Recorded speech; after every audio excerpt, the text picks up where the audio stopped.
Oh, I think education is always a top priority, but I think the one thing you will find is the Republican Party will be the party of education. Is that something that has been highlighted to you and something that you've learned from Youngkin and sort of his playbook? Have you spent any time with Virginia Fox or Elise or Congresswoman Letlow?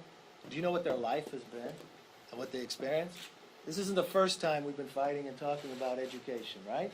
Right. This isn't the first time we've been offering legislation about it. So it's something that we have worked a great deal on, and I think it will only be highlighted based upon what happened last night. Yeah. About the national climate, what do you think?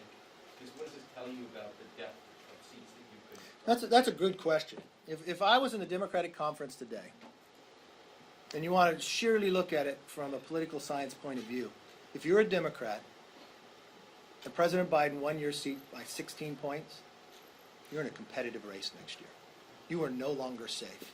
It's no longer will the competition of competitive seats be small. It'll be more than 70 Democrats that will be competitive. There's many that are going to lose their races based upon walking off a cliff from Nancy Pelosi pushing them. She may not care if she loses. She lost 63 the last time she was Speaker, moving policy that the country didn't care for. Many believe she won't stay around, so is she going to be there to defend you? Are you going to bring President Biden in with his policies into your district to defend you? Are you going to bring the Vice President in? Terry McAuliffe did, and look what happened to him. I don't believe that they can be helpful. What I do believe, if they continue to push these policies, it could be one of the biggest election losses for Democrats. I don't know. When she was Speaker last time, losing 63 set a record, but it could be more competitive this time as well. Yes, last question. Hey, thanks so much. As we saw last night, there were massive waves for Republicans in New Jersey, New York, obviously in Virginia. The last time we saw some of these waves in especially states like New Jersey was in 2019, and shortly after that, Representative Van Drew flipped from becoming a Democrat to becoming a Republican.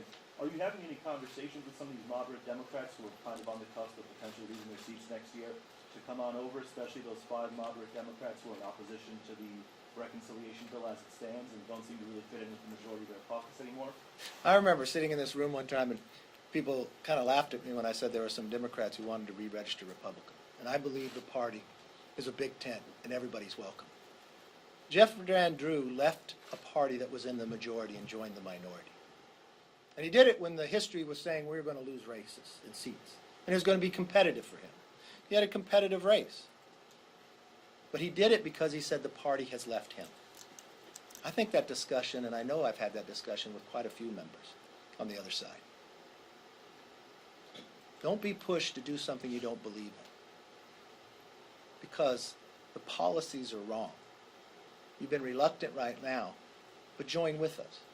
Our party is open to have other people join us. Thank you very much. Have a good day.